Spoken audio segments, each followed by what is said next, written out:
Ayan, hinog na po ang aming persimmon. Ayan po ang mga persimmon. Puro hinog na po.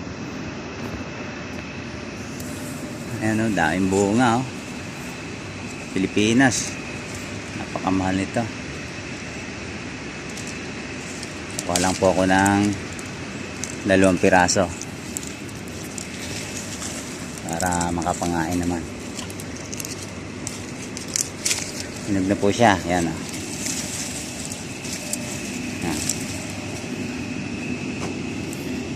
Ayan, may panghusin na naman ako sa bahay. Persimmon po.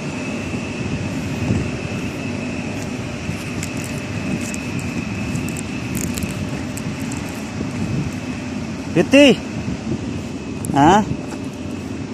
Uwi na, uwi na. Go, go, go. Wait, wait. Wait, wait.